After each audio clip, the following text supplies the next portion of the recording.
સૂર્યપુત્ર કર્ણની ગાથા। પ્રાચીન ભારતમાં કુંતી નામની એક રાજકુમારી હતી। તેને ઋષિ દુર્વાસા પાસેથી એક અનોખું વરદાન મળ્યું હતું।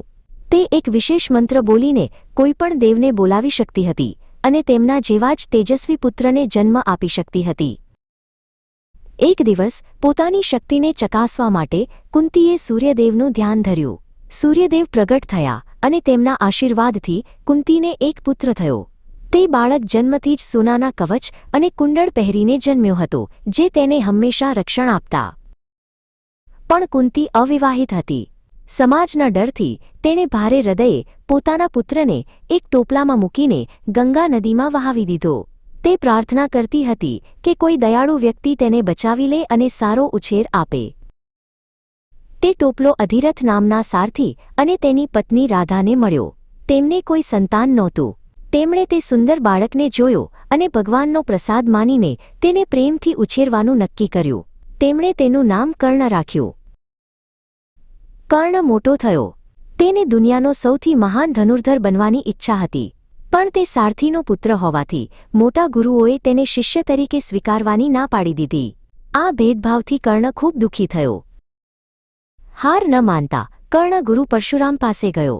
તેણે પોતાને બ્રાહ્મણ કહ્યો અને તેમની પાસેથી શસ્ત્રવિદ્યા શીખી।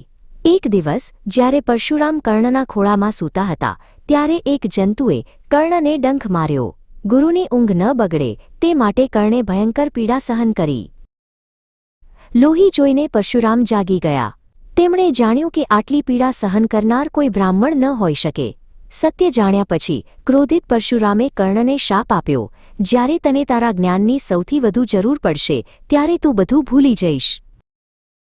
એક દિવસ રાજકુમારોની સ્પર્ધામાં કર્ણે અર્જુનને પડકાર્યો, પણ તેને ફરીથી સૂતપુત્ર કહીને અપમાનિત કરવામાં આવ્યો। ત્યારે દુર્યોધન આગળ આવ્યો। તેણે કર્ણની પ્રતિભાને માન આપ્યું અને તેને અંગ દેશનો રાજા બનાવ્યો। તે દિવસથી કર્ણ દુર્યોધનનો પરમ મિત્ર બની ગયો। કર્ણ તેની દાનવીરતા માટે ખૂબ પ્રખ્યાત થયો। તે દાનવીર કર્ણ તરીકે ઓળખાયો। તેના દરવાજેથી કોઈ ખાલી હાથે પાછું જતું નહોતું। તે પોતાનું સર્વસ્વ દાનમાં આપી દેતો। મહાભારતના યુદ્ધ પહેલા દેવરાજ ઇન્દ્ર બ્રાહ્મણનું રૂપ લઈને કર્ણ પાસે આવ્યા।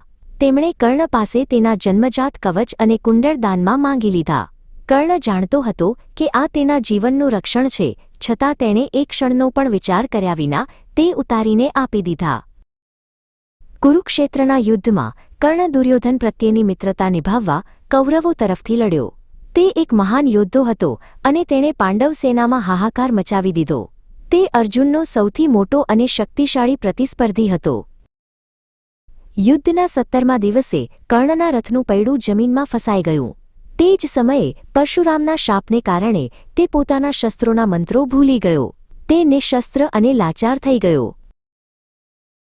શ્રીકૃષ્ણના કહેવાથી અર્જુને આ તકનો લાભ ઉઠાવીને નિઃશસ્ત્ર કર્ણ પર બાણ ચલાવ્યું।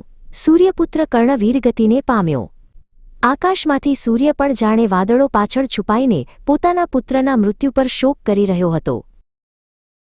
કર્ણનું જીવન દુઃખ અને સંઘર્ષથી ભરેલું હતું, પણ તે હંમેશા પોતાની મિત્રતા, વચન અને દાનવીરતા માટે યાદ કરવામાં આવશે।